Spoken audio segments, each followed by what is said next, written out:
নমস্কার, আপনারা দেখছেন ইন্ডিয়া পোটেটো নিউজ। আজ আমাদের সংবাদদাতা রামকমল চ্যাটার্জি আলু তথ্য সংগ্রহ করতে এসেছে বাঁকুড়ার চাত্রা এলাকার মণ্ডল কোল্ড স্টোরেজে।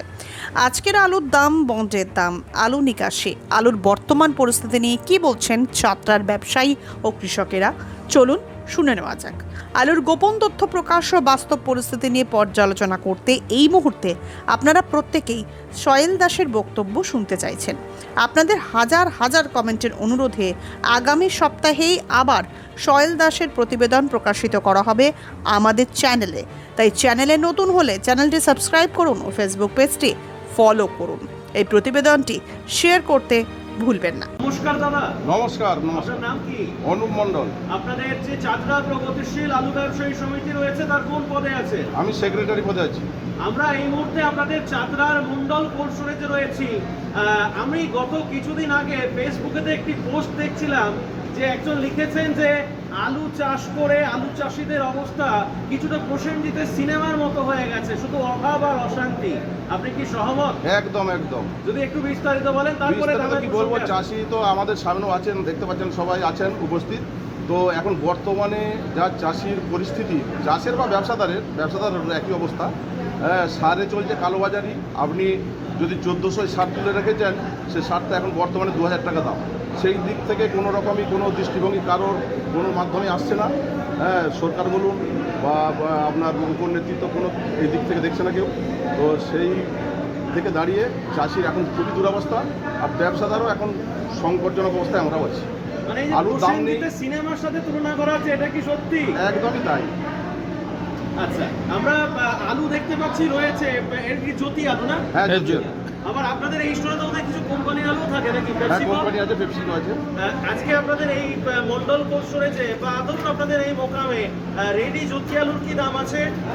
রেডি আলু, জ্যোতি আলুর আজকে দাম আছে আপনার 1070 টাকা কুইন্টাল। হ্যাঁ, কুইন্টাল। এগুলো রেডি, তাই তো? হ্যাঁ, রেডি আলু।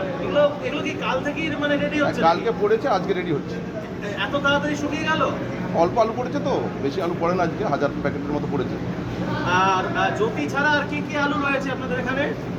মূলত জ্যোতি আলু, পোগরাজ আলু এবং পেপসিকো জাতীয় চাষ হয় আমাদের এখানে। তো এবছর সর্বোপরি আমাদের ম্যাক্সিমাম চাষটাই এখানে লোড হয়েছে জ্যোতি আলু। আর কি দাম আছে আজকে? পোগরাজ তো এখানে নেই, আর নতুন করে দামটা কি বলা পোগরাজ যায়? নেই না, পোগরাজ। আর জ্যোতির যেগুলো ক্যাটি এবং কাটপিস বেরোচ্ছে ওগুলো কিরকম বাজার আছে? ক্যাটি আলুর দাম আমরা তো যারা সব চাষিবাসী আসছে 1-2 প্যাকেট করে নিয়ে যাচ্ছে, এমনি ক্যাটের কোনো দাম নেই। 130 থেকে 150 টাকার মধ্যে বিক্রি করছে বস্তা। বস্তা 50 কেজি। 50 কিলো। আর কাটপিস? আর কাঠ পিস আপনার গড় ফার্স্ট, সেকেন্ড, থার্ড কাঠ নিয়ে 100 টাকা প্যাকেট। আর বন্ডের কি বাজার আছে আজকে? বন্ডের আজকে দাম আছে 370 থেকে 75 টাকা প্যাকেট। আর প্যাকেট? হ্যাঁ। জ্যোতি আলু? হ্যাঁ। ওভারঅল আপনি রেডি আলুর দাম বা বিভিন্ন যে টোটাল যা বাছাই টাছাই আছে, যে দামগুলো বললেন, মার্কেট কি আপ না ডাউন? না, মার্কেটের আপাতত যে পরিস্থিতি ডাউনের দিকেই আছে। এরকম মার্কেটটা হ্যাঁ। কেন? মার্কেটটা বিভিন্ন জায়গায় সেল বন্ধ আছে, যার জন্য মূলত সেল খারাপ, সেল ডাউনের জন্য। তারপরে আপনার উত্তরে আপনার যে ধূপগুড়ি আলু আসছে, মুর্শিদাবাদ যেসব এলাকাগুলো আমরা ব্যবসা করি, ওই এলাকাতে ধূপগুড়ি আলু ঢুকছে, এদিক থেকে ইউপি আলু ঢুকছে। বিভিন্ন কারণে মার্কেটে ডাউনের পজিশন আছে। এই পজিশনটা কি এই মাস শুরু থেকেই নাকি আনলোডিং রিপোর্ট প্রকাশ হওয়ার পর থেকে? আনলোডিং রিপোর্ট প্রকাশ হওয়ার পর থেকে ট্রেন্ড একটু কমের দিকে আছে। কেন এরকমটা কেন? কি মানে সেন্টিমেন্ট আইডিয়া করছে সর্বোপরি, মানে আলু লোডিং এবছরের বেশি লোড হয়েছে, সেই তুলনায় কম বেরিয়েছে। গত বছরের তুলনায় প্রায় 2 কোটি বেশি লোড আছে, এবং আপনার আলুটা বেরোচ্ছে কম, 4-5% কম বেরিয়েছে। এই যে স্টোর আপনারা, আমরা যেখানে রয়েছি মন্ডল কোল্ড স্টোরেজ, এখানেতে আজকে মোটামুটি কত ব্যাগ আলু করেছে? আজকে 1016 প্যাকেটের মতো পড়েছে। সব জ্যোতি? সব জ্যোতি। আর আরেকটা যে স্টোর আছে আর আপনাদের কিছু আলু পেপসিও পড়েছে, ওইদিকে পেপসি বাজাই চলছে। আরেকটা যে স্টোর রয়েছে করুণাময়ী কোল্ড স্টোরেজ, করুণাময়ী কোল্ড স্টোরেজে আছে 2200 প্যাকেটের মতো। এভারেজ নিকাশি এরকমই হচ্ছে না আজকে কম নিকাশি আছে? কম বেশি করে চলছে, এভারেজ নিকাশি এরকমই চলছে? এইভাবেই চলছে। এই আলুগুলো যেগুলো রেডি হচ্ছে এগুলো কোথায় কোথায় গিয়ে বিক্রি হবে? এগুলো মূলত আমাদের ঝাড়খণ্ড বিক্রি হয়, রাঁচি সাইডে, আর কিছু আলু বীরভূম সাইডে যায়, উড়িষ্যাও হয় এখান থেকে। চাষিদের এখন কি অবস্থা, মানে চাষিদের বক্তব্য কি আনলোডিং রিপোর্ট দেখে বা ওভারঅল চাষিরা কি বলতে চাইছে? চাষিরা বলতে চাই যে এইভাবে যদি আমাদের দিনের পর দিন যদি চাষের ফসল নষ্ট হয় বা দাম না পাই, তাহলে তো আমাদের পথে বসতে হবে। তো সেইভাবে কিছু চাষি বা ব্যবসাদার আমরা সরকারের দৃষ্টি আকর্ষণ করছি, যাতে চাষি কিছু সুরা হয়, দাম বাড়ানোর জন্য চিন্তা ভাবনা করুক সরকার। সরকারকে কি বার্তা দেবেন? সরকারকে বার্তা দেবো এই যে দাম বেড়ে গেলে তো সরকারের একটা দায়বদ্ধতা আছে, দাম সহায়ক মূল্য একটা ঘোষণা করুক, যাতে চাষি বা ব্যবসাদার সবাই বাঁচুক। আচ্ছা, যখন মানে সরকারের তরফ থেকে কিছুদিন আগে যে বিজ্ঞপ্তিতে বলা হলো বা একটা বিবৃতি দেওয়া হলো পত্রিকাতে যে সরকার 7,000 টনের মতো আলু কিনেছে এবং সেই আলু জেলখানা ও মিড ডে মিল এরকম মানে এগুলোর মাধ্যমে আলুগুলো খাওয়ানো হবে, আপনাদের এখানে কোনো আলু কেনা হয়েছিল? সেরকম খবর আমাদের কাছে নেই, তাই তো? না না, এখানে সেরকম খবর এখন আমাদের কোনো খবর আমাদের কাছে নেই। আচ্ছা, ওই যে দেখতে পাচ্ছি যে পেছনেতে কোম্পানির আলুও চাষ হচ্ছে, কোম্পানির আলু চাষে কি প্রফিট বেশি থাকে? হ্যাঁ, চাষিরা এখন কোম্পানির দিকে বেশি ঝুঁকছে, যেহেতু জ্যোতি পোগরাজ আলুর দামটা একবারে তোলা নিতে কয়েক বছরই, প্রায় 3 বছর বিগত চাষি ভুগছে। সেই হিসাবে এখন কোম্পানি বা পেপসিকো বা অন্য অন্য প্রজাতির আলু চাষের জন্য চিপসের আলু তৈরির কাজে চাষি লাগে, ওই দিকেই নজরটা বেশি আপনি কি ওই আলুর কাজও করেন? হ্যাঁ, করি। ধরুন কোনো ব্যক্তি যদি এই আলু মানে কোম্পানির আলু চাষ মানে যেগুলো মূলত বীজ ধরুন কোম্পানি দিয়ে থাকে বা একটা প্রফিটেবল ভেঞ্চার যেটা আমরা বুঝে থাকি, যদি কোনো ব্যক্তি বা কোনো চাষি করতে চায় সে কিভাবে যোগাযোগ করবে? সেই যোগাযোগ এখানে আমাদের একজন আছেন, উনি পেপসিকোর এজেন্ট আছেন, এখানে ওনাকে দিচ্ছে, উনি একটু বিস্তারিত বলবেন। উচ্চ ফলনশীল পাঞ্জাব আলু বীজের একমাত্র নাম রঞ্জিত থিন ফার্ম। দীর্ঘ 40 বছর ধরে বাংলার আলু চাষিদের ঘরে ঘরে। 1 নম্বর জ্যোতি পোখরাজ চন্দ্রমুখী হিমালয়নী সুপার 6 আলু বীজ মানেই রঞ্জিত সিং টিএফ মার্কা বীজ। আমাদের বুকিং চলছে, সত্ত্বর যোগাযোগ করুন। রঞ্জিত থিন farm, TF cold storage, Pratappura, Jalandhar, Punjab. Mobile number 8359000021। চাষিদের একমাত্র ভরসা জোসন ফার্ম। জ্যোতি হোক বা পোখরাজ, হিমালয়নী হোক বা সুপার 6, সব ধরনের আলু বীজের বিশ্বস্ত ব্র্যান্ড জোসন ফার্ম। রোগমুক্ত আলু বীজ, ফলনের রাজা, গুণগত মান ও দক্ষতার সাথে তৈরি নাম্বার 1 বায়োটেক আলু বীজের নাম জোসন ফার্ম। যোগাযোগ Joseon farm by Billah Joseon 9417292279 অথবা প্রভুজিৎ সিং জোসন 9464971504। হরদেব সিং সাংঘার এস মার্কা ও সুখজিৎ সিং ভাট্টির বি মার্কা আলু বীজ বিক্রয়ের বিশ্বস্ত প্রতিষ্ঠান ঘোষাল এগ্রিকালচার এন্টারপ্রাইজ। দীর্ঘ 1 দশকেরও বেশি সময় ধরে প্রতিটি কৃষকের বিশ্বাসের আরেক নাম ঘোষাল এগ্রিকালচার এন্টারপ্রাইজ। খুচরো ও পাইকারি বীজ বিক্রয় করা হয়। প্রযত্নে শম্ভুনাথ ঘোষাল। আমাদের 2টি কাউন্টার আছে। হরদেব সিং সাংঘার এস মার্কা পিওর কাউন্টার ধনিয়াখালী হল স্টেশনের কাছে ঘোষাল মার্বেল সন্নিকট, এবং সুখজিৎ সিং ভাটির বি মার্কা pure counter Belmuri Hattala, Hooghly. Mobile number 9434301523। Original Bhatti S, GS, KF, Ketan, JF, NAF, TF সহ বিভিন্ন নামি দামি উচ্চ ফলনশীল সেরা পাঞ্জাব আলু বীজ মানে তারকেশ্বরের সারদা আলু বীজ ভান্ডার। আইটিসি টেকনিক ও হিমালয়নী ও মাহিন্দ্রা কোম্পানির কলম্বা স্পেশাল বীজের সেরা পরিবেশক তারকেশ্বরের সারদা আলু বীজ ভান্ডার। প্রোপাইটার প্রদ্যুৎ কুমার দাস। ঠিকানা টিসি রোড, তারকেশ্বর নতুন bus stand, Hooghly. Phone number 9434011411 অথবা 9933442118। বলেন। মিন্টু ঘোষ। আচ্ছা, একটু জোরে বলবেন, আপনি শুধুই কি পেপসিকো কোম্পানির কাজ করেন নাকি এমনি ফুড আলুরও কাজ করা হয়? ফুড আলুরও কাজ করা হয়। আমি একটু আপনার কাছ থেকে মানে বলার জন্য অনুরোধ করবো, ধরুন কোনো ব্যক্তি বা কোনো চাষির মনে হলো যে সে কোম্পানির চাষ করতে চায়, যে আলু মূলত চিপস তৈরির কাজে লাগে, ধরুন আপনি করেন পেপসিকো কোম্পানি, তাই তো? তো এগুলো কিভাবে তারা করতে চাইবে বা তারা কেন আগ্রহী হবে? পেপসিকো চাষ করলে একটা দামটা ফিক্সড থাকে, সেই জন্যে চাষিটা বুঝতে পারে যে আমি আলুটা যদি ফলাতে পারি তাহলে আমার একটা লভ্যাংশ, একটা গ্যারেন্টি থাকে। আর সেই কারণেই চাষি দামটা ফিক্সডের জন্যেই পেপসিকো চাষটা করতে চাই। আর জ্যোতিতে বা বগুড়াতে কোনো ফিক্সড দাম থাকে না, ওটা প্রোডাকশানের উপরে দামটা নির্ভরশীল হয়। সেই কারণে চাষিরা কিছুটা যদি কোম্পানির চাষ করে কিছুটা লভ্যাংশ গ্যারেন্টি পাবেই, সেই হিসাব করে কোম্পানি চাষ করে। পেপসিকো কোম্পানির ছাড়া আর কি এই ধরনের কোম্পানি আছে যারা চিপস তৈরির কাজে মূলত আলু তৈরি করে থাকে? সেই এলার টেলার আছে, সেই এলার আছে, ও আমাদের এখানে চাষ হয় না। এখানে শুধু ওই জ্যোতি, কোগরাজ আর FC3 চাষ হয়। বলছি কোম্পানির আলু মানে প্রসেসিং আলু বলেন, তাই তো? প্রসেসিং আলু শুধুমাত্র এখানে কি পেপসিকো কোম্পানিরই তৈরি হয়? পেপসিকো কোম্পানি তৈরি হয়। মানে ধরুন একটা বস্তায় ধরুন আলুটা উৎপাদন খরচ সব কিছু থেকে শুরু করে মোটামুটি পার বস্তা পিছু 50 কেজির একটা বস্তায় মোটামুটি কৃষক কেমন দাম পায়? মোটামুটি চাষি কৃষক পায় 520 টাকা প্যাকেট দাম পায় এক বস্তা, 50 কিলো গড় দাম ফিক্সড থাকে ওটা। তার মধ্যে ধরুন তার তো মানে প্রোডাকশন কস্ট, কস্টিং সবই আছে। মোটামুটি এভারেজ বস্তায় কত টাকা লাভ থাকে তার? মোটামুটি হিসেব করে দেখেছেন হয়তো? মোটামুটি যদি এক কাঠাতে যদি 1 বিঘা জায়গায় যদি 6টা করে ফলন হয় কাঠায়, মোটামুটি 30-35 হাজার টাকা লাভ থাকে 1 বিঘা জায়গাতে। 1 বিঘাতে লাভ থাকে।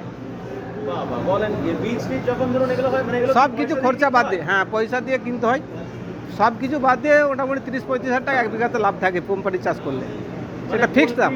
পোলট্রি চাষের মতো নয়, মানে পোলট্রি চাষ যেমন ধরুন হয় যে দেখা যায় যে বাচ্চা কোম্পানি দিল, খাবার দাবার সব কোম্পানি দিল, যে পরে ওটা অ্যাডজাস্ট হয়ে যায়, ওরকম না সেটাই হয়, যে সেভাবেই হয় না, ওষুধ টষুধ সবই দেওয়া হয় চাষিকে, বীজও দেওয়া হয়। আপনাদের এই সাইডে যে ধরুন মোকাম বা গ্রামগুলো রয়েছে, এদিকের চাষিরা কি এই ধরনের চাষে একটু বেশি ঝুঁকছে বলে মনে হচ্ছে? না, জ্যোতিও চাষ হয় আর জ্যোতিও চাষ হয়, কোম্পানিও চাষ হয়। তো কোম্পানি চাষটা কারু যদি 5 বিঘা থাকে, কেউ 1 বিঘাও করে, কেউ 2 বিঘা করে, কেউ 50%ও করে। এটা কি বছর বছর বাড়ছে কোম্পানির আলু চাষ? একই হচ্ছে, একটা লিমিট তো আছে। আর এমনি ফুড আলু নিয়ে কি ভাবছেন, যে আমরা এই যে রেশন আলু, আমরা জ্যোতি আলু বা বিভিন্ন ভ্যারাইটির আলু, এই আলু নিয়ে কি বার্তা দেবেন দর্শকদের? ফুড আলু নিয়ে এখন যে পরিমাণে আলু এখন আছে, তাতে আমি বলবো যে আলু যাদের আছে তারা বেচাকেনা করাই ভালো। এরপরে প্রাকৃতিক বিপর্যয় যদি কিছু হয় তখন কি হবে সেটা বোঝা মুশকিল। তবে যা আলু আছে এখন, তাতে যাদের আমাদের ব্যবসায়ীকে বলবো যদি আলু থাকে ধীরে ধীরে বিক্রি করাটাই ভালো। পাঞ্জাব বীজের উচ্চ গুণমান আর সঠিক দাম মানেই খুগার ফার্ম। দীর্ঘদিন ধরে আপনাদের বিশ্বস্ত পাঞ্জাবের সুপরিচিত আলু বীজ কোম্পানি খুগার ফার্ম। আধুনিক প্রযুক্তি দ্বারা জ্যোতি, পোকরাজ, হিমালিনী, চন্দ্রমুখী, S6 সহ সমস্ত রকমের উন্নত বীজ উৎপাদক খুগার বায়োটেক পশ্চিমবঙ্গের সব জায়গায় পাওয়া যায়। Khugar farm, Uggi, Jalandhar, Punjab. Mobile number 9814072077 অথবা 9814371317 অথবা 9914433799। আলু চাষিদের নির্ভরযোগ্য আলু বীজ ব্র্যান্ড নাগরা এগ্রিকালচার ফার্ম ও নাগরা কোল্ড স্টোরেজ কৃষকদের প্রথম পছন্দ। NF এবং S মার্কা সেট, সুস্থ ফসলের গ্যারান্টি, কৃষকের সন্তুষ্টি। পশ্চিমবঙ্গের সব জায়গাতেই পাওয়া যাচ্ছে Nagra agriculture farm and Nagra cold storage, Jalandhar, Punjab. Phone number 7087000101 অথবা 9463542928। আলু চাষীদের নির্ভরযোগ্য আলু বীজ ব্র্যান্ড গুরদীপ এগ্রি ফার্ম ও কিষান এগ্রি ফার্ম। GSOKF মার্কা বীজ মানেই পাঞ্জাবের উচ্চ ফলনশীল ও রোগ প্রতিরোধ ক্ষমতা সম্পন্ন আলু বীজ। উন্নত মানের জ্যোতি, পোকরাজ, হিমালিনী, সুপার 6, চন্দ্রমুখী সহ অন্যান্য আলু বীজের জন্য আজই যোগাযোগ করুন গুরদীপ এগ্রি ফার্ম ও কিষান এগ্রি ফার্ম, ব্রিন্দপুর, জলন্ধর, পাঞ্জাব। কর্ণধার নভজ্যোৎ সিং। মোবাইল নাম্বার 9815080103 অথবা 9056837000। আলুর ভালো ফলনের জন্য উর্বর জমির সাথে প্রয়োজন উন্নত মানের বীজ। আর পাঞ্জাবের অন্যতম উন্নত মানের বীজ উৎপাদক ফার্ম খালাস ফার্ম।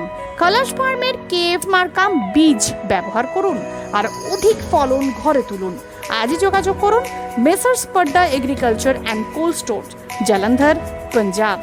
মোবাইল নাম্বার 9815149415 অথবা 8264259415 অথবা 9814663182। দাদা নমস্কার। নমস্কার, আপনার নাম কি? তপন মণ্ডল। একটু পরিচয়টা দিয়ে দিন।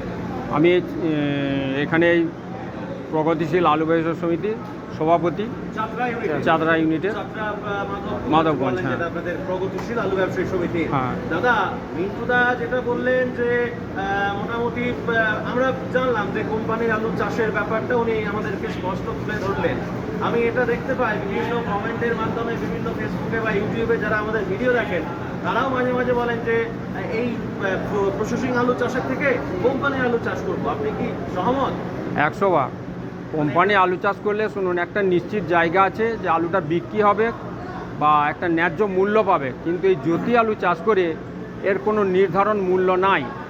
যদি প্রোডাকশান বেশি হয়ে থাকে সে তো ইচ্ছা মতো দাম তারা করে, আর যদি প্রোডাকশান কম হয় তাহলে দামটা একটু হাই দামে লোড হয়ে যায়। তখন কি হয়, সরকার পক্ষ থেকে সে আলুর প্রতি আবার হস্তক্ষেপ করে ফেলে, তাতে করে চাষি বা ব্যবসাদারের একটা ব্যাপক টাকার ক্ষয়ক্ষতি হয়। কিন্তু কোম্পানি আলু চাষ করলে ওইটার কোনো দায়ী দায়িত্ব কেউ নেয় নাই, একটা ফিক্সড রেট থাকে, সেই দামেতে শুনুন। এবার চাষি যদি আলুটা ফলন 1 প্যাকেট বেশি করতে পারে তাতে ওদের প্রফিটটা আরও বেশি হয়, কিন্তু জ্যোতি আলুর ক্ষেত্রে 1 প্যাকেট যদি বেশি ফলন করা যায় সেই জায়গাতে লসের দিকটা বেশি হয়ে যায়। মানে দুই পৃথিবী যাকে বলে, হ্যাঁ। উত্তর গোলার্ধ, দক্ষিণ গোলার্ধ, হ্যাঁ। দুটো একদম পুরো ভিন্ন ভিন্ন রয়েছে। আচ্ছা, এই আলুর বাজার দর নিয়ে আপনি কি মত দেবেন দর্শক বন্ধুদের উদ্দেশ্যে? কি মত দেবেন শুনুন, মার্কেট আস্তে আস্তে ছোট হচ্ছে। এখন ধরুন পশ্চিমে যেসব মার্কেট আমাদের এখান থেকে আলু যেত, সেসব আলু ওদের খুব একটা চাহিদা নাই, কেননা ওরা ইউপি আলু আমদানি হচ্ছে, ইউপি আলু বেচাকেনা করছে। এবার ধরুন মার্কেট বলতে আমাদের উড়িষ্যা, এবার ধরুন বেঙ্গলের যদি সমস্ত জায়গার আলু যদি উড়িষ্যা যায়, তারাও মার্কেটটাকে ফেলার চেষ্টা করছে, মানে যাতে কম পাওয়া যায়, যে কম দেবে তার কাছে নেবে। নমস্কার দাদা। নমস্কার। কি নাম আপনার? বিমল সান্দ্রা। ব্যবসায়ী না কৃষক? আমি চাষি, কৃষক ব্যবসায়ী নয় না। আপনারা এই বছরে আলু রেখেছেন, আলু নিয়ে কি ভাবছেন? আছে না বিক্রি করে দিয়েছেন? এই মুহূর্তে আলু এখন আছে, যা পরিস্থিতি চাষিদের, কারণ যে টাইমে মানে আলু আমাদের চাষ করা হয় সেই মুহূর্তে যে সারের একটা কালোবাজারি, সেই কালোবাজারির জন্য যেটা কিন রেট, সরকারি রেট 1400 বা 1600-1500 টাকা রেট, সেই রেটটা কালোবাজারি কিন্তু 2000 টাকায় বিক্রি হচ্ছে। তাহলে এদিকে সারের দাম পর্যাপ্ত পরিমাণে বাড়ছে, সরকার কিন্তু এদিকে নজর রাখে না বা হস্তক্ষেপও করে না। কিন্তু আমার মনে হয় সরকার বা প্রশাসন এই কালোবাজারির উপর উঠতে হবে, কারণ চাষিরা যেমন ন্যায্য একটা সারের দাম, সেই সারের দাম যেমন পায়। কারণ বেশিরভাগই এই বছর যা পরিস্থিতি, আলু প্রচুর পরিমাণে প্রোডাকশানের জন্যে এবং দাম কম থাকার জন্য চাষিরা, অধিকাংশই চাষি কিন্তু লোড করেছে। সেই যে পরিমাণ লোড করা হয়েছে, যেই দামে যে 80,000, 85,000, 90,000 বন্ডের দাম, সেই পরিস্থিতিতে কিন্তু আজকের বাজার কিন্তু 70-72 হাজার টাকা দাম। তাহলে চাষিরা কিন্তু তখনও লস করেছে, এখনও কিন্তু যে সামনে আবার আলু চাষ করবে, যে বনে রেখেছে সেই দাম কম, তাহলে চাষিরা এমনি কিন্তু ক্ষতিগ্রস্ত হয়েছে। আগামী দিন হয়তো চাষিরা কিন্তু পথে বসতে হবে। আমার মনে হয় প্রশাসন আমাদের এই চাষিদের প্রতি নজর রাখা এবং আলুর প্রতি একটুকু যাতে বাইরে নিয়ন্ত্রণ করতে পারে, চাষিরা উপকৃত হয়, আমার মনে হয় সরকারকে নজর দেওয়া উচিত। এই অনুষ্ঠানে সম্প্রচারিত সমস্ত বক্তব্য বক্তাদের নিজস্ব ব্যক্তিগত মতামত। এই অনুষ্ঠান বাজারের নির্ধারক নয়। অনুগ্রহ করে ব্যবসায়িক পদক্ষেপের পূর্বে নিজের বিচার বুদ্ধি কাজে লাগিয়ে সিদ্ধান্ত নিন। আলু রাখা বাজারগত ঝুঁকি সাপেক্ষ। আলু রাখার পূর্বে ইন্ডিয়া পটেটো অ্যাপ থেকে বিগত বছরের লোডিং আনলোডিং রিপোর্ট ও তার পরিপ্রেক্ষিতে আলুর দামের ওঠানামা দেখে নিন। আলুর সব খবর এখন একটা অ্যাপেই। আলুর প্রাত্যহিক বাজার দর, আলুর সর্বভারতীয় বাজার দর, আলুর সকালের বাজার দর, লোডিং আনলোডিং রিপোর্ট, বিগত 10 বছরের আলুর তথ্য, সারা ভারতবর্ষের 20,000 আলু চাষী ও ব্যবসায়ীদের তথ্য এখন আপনার হাতের মুঠোয়। প্লে স্টোর থেকে আজই ডাউনলোড করুন India potato market rate app. 2012 সাল থেকে প্রতি মুহূর্তে আপনার সঙ্গে।